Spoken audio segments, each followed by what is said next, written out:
হরে কৃষ্ণ। আজ আমরা আলোচনা করব আশ্বিন মাসের শুক্লা পক্ষের একাদশী পাশাঙ্কুশা একাদশীর সম্পর্কে। একাদশী ব্রত অবশ্য পালনীয়, তো সকলে একাদশী ব্রত পালন করুন।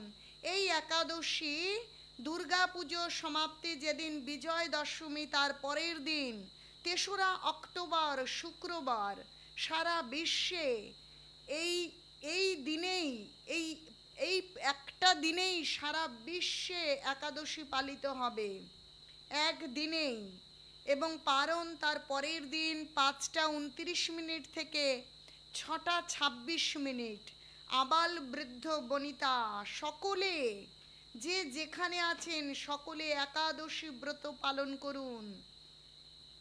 একাদশীতে কখনোই পঞ্চশস্য গ্রহণ করবেন না। সমস্ত গুরুতর পাপ, ভ্রূণ হত্যা, ব্রহ্ম হত্যা, গো হত্যা, পিতামাতা হত্যা, সমস্ত গুরুতর পাপের ফল সেদিন একাদশী ওই পঞ্চশস্যের মধ্যে থাকে। অতএব একাদশী ব্রতের দিন কখনোই পঞ্চশস্য গ্রহণ করবেন না। আপনারা একাদশী ব্রত পালন করুন। তো দশমীর পরের দিন আসছে পাশাঙ্কুশা একাদশী। যে যেখানে যে অবস্থায় থাকুন না কেন একাদশী ব্রত পালন করুন। আগের দিন যথাসম্ভব তাড়াতাড়ি অন্ন ডাল সবজি যাই হোক গ্রহণ করে দন্ত মাঞ্জন করে আপনারা পরের দিনের জন্য তৈরি হন একাদশী করবার জন্য।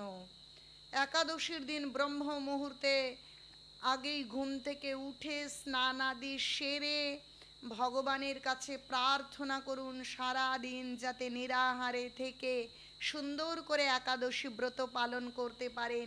সারা দিন বেশি বেশি ভগবানের নাম, ভগবানের কথা শ্রবণ করতে পারেন এবং গীতা ভাগবতম অধ্যয়ন করতে পারেন। সারাটা দিন যাতে ভগবানের উপাসনায়, ভগবানের চিন্তনে কাটিয়ে দেওয়া যায় সেটাই সর্বশ্রেষ্ঠ। এবং আহারের দিকে ধ্যান কম দিয়ে, যদি কেউ একান্তই না পারেন তাহলে কিছুটা অনুকল্প প্রসাদ গ্রহণ করতে পারেন, জল খেতে পারেন, ফল খেতে পারেন এবং আলু কাঁচকলা পেঁপে বা সাবুর খিচুড়ি পায়েস এরকম পেতে পারেন। কিন্তু কখনোই শ্যামা চাল, কাউন চাল এই জাতীয় বিষয়ের দিকে না যাওয়াই ভালো। আপনারা এভাবে একাদশী ব্রত পালন করুন। একাদশী ব্রত পালনে নিজের মঙ্গল, পরিবারের মঙ্গল এবং সমস্ত পূর্বপুরুষদের মঙ্গল। কেউ যদি নিষ্ঠার সঙ্গে একাদশী ব্রত পালন করেন তাহলে তার পিতা মাতা এবং পূর্বপুরুষগণকে উদ্ধার করবার শক্তি তিনি অর্জন করতে পারেন। আসুন আমরা এই পাশাঙ্কুশা একাদশীর মাহাত্ম্য শ্রবণ করি। হরে কৃষ্ণ, হরি বল। আশ্বিন শুক্লা পক্ষিয়া পাশাঙ্কুশা একাদশী মাহাত্ম্য ব্রহ্মবৈবর্ত পুরাণে বর্ণিত আছে। যুধিষ্ঠির বললেন, হে মধুসূদন, আশ্বিন শুক্লা পক্ষের একাদশীর নাম কি? তদুত্তরে শ্রীকৃষ্ণ বললেন, হে রাজেন্দ্র, আশ্বিনের শুক্লা পক্ষীয় একাদশী পাশাঙ্কুশা নামে প্রসিদ্ধা। কেউ কেউ একে পাপাঙ্কুশাও বলে থাকেন। এই একাদশীতে অভীষ্ট ফল লাভের জন্য মুক্তিদাতা পদ্মনাভের পূজা করবে। শ্রী হরির নাম সংকীর্তন দ্বারা পৃথিবীর সর্বতীর্থের ফল লাভ হয়। বদ্ধ জীব মোহবশত বহু পাপকর্ম করেও ভগবান শ্রী হরির শরণাপন্ন হয়ে প্রণাম নিবেদনে নরক যাতনা থেকে রক্ষা পায়। এই একাদশীর মহিমা শোনার ফলে নিদারুণ যমদণ্ড থেকে মুক্তি লাভ হয়। শ্রী হরিবাসর ব্রতের মতো ত্রিভুবনে পবিত্রকারী আর কোনো বস্তু নেই।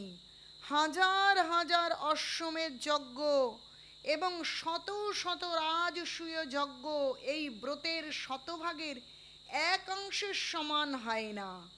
এই ব্রত পালনে স্বর্গবাস হয়, মুক্তি, দীর্ঘায়ু, আরোগ্য, সুপত্নী, বন্ধু প্রভৃতি অনায়াসে লাভ করা যায়। হে রাজন, গয়া, কাশী এমনকি কুরুক্ষেত্রেও শ্রী হরিবাসর অপেক্ষা পুণ্যস্থান নয়। হে ভূপাল, একাদশী উপবাস ব্রত করে রাত্রি জাগরণ করলে অনায়াসে বিষ্ণু লোকে গতি হয়। এই পাশাঙ্কুশা ব্রতের ফলে মানুষের সর্বপাপ মুক্ত হয়ে গোলকে গমন করতে সমর্থ হয়। এই পবিত্র দিনে যিনি স্বর্ণ, তিল, গাভী, অন্ন, বস্ত্র, জল, ছত্র, পাদুকা দান করেন, তাকে আর জমালয়ে যেতে হয় না। যারা এ সকল পুণ্যকার্য করে না, তাদের জীবন কামার শালার হাঁপুরের মতন বিফল হয়। নিষ্ঠার সাথে এই ব্রত পালনে উচ্চকুলে নিরোগ ও দীর্ঘায়ু শরীর লাভ হয়। অত্যন্ত পাপাচারীও যদি এই পুণ্যব্রতের অনুষ্ঠান করে, তবে সেও রৌরব নামক মহাযন্ত্রণা থেকে মুক্ত হয়ে বৈকুণ্ঠ সুখ লাভ করে। কৃষ্ণ ভক্তি লাভই এই শ্রী একাদশীর ব্রতের মূল ফল। তবে আনুষঙ্গিক রূপে স্বর্গ, ঐশ্বর্যাদি অনিত্য ফল লাভ হয়ে থাকে। স্বর্গ লাভে তো আমাদের জীবনের শ্রেষ্ঠত্ব আমরা পেতে পারি না। আসল উদ্দেশ্য হচ্ছে শ্রী হরির চরণ লাভ করা। যদি আমরা শ্রী হরির চরণ লাভ করতে পারি, তবেই আমাদের জীবন সার্থক। তো একাদশী ব্রত পালন করে ভগবান সন্তুষ্ট হন এবং কৃষ্ণ ভক্তি লাভ করা যায়। ভক্তি জননী একাদশী তিথি, তাই এই তিথি পালন করুন। নৈমিত্য নয়, নিত্য ধর্মের দিকে এগিয়ে আসুন।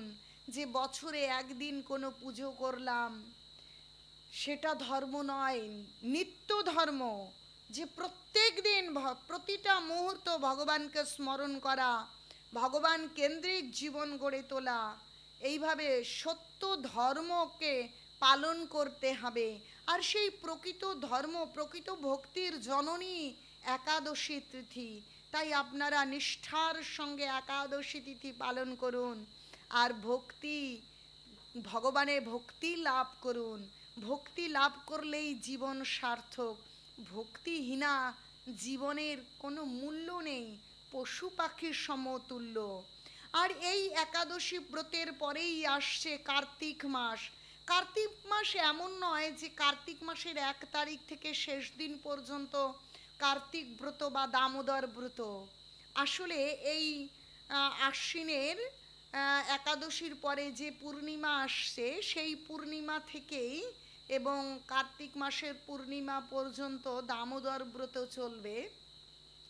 যারা সারা বছর ভক্তি যাজন করে না, ভগবানের থেকে দূরে থাকেন, ভগবানের ভক্তি করেন না, তাদের জন্য এক স্পেশাল অফার দিয়েছেন স্বয়ং দামোদর। যারা সারা বছর কিছু করেন না, তবু যদি এই শুধুমাত্র দামোদর মাস পালন করবেন, তাহলে সেই সারা বছরের যে ফল তারা 1 মাসেই লাভ করতে পারেন।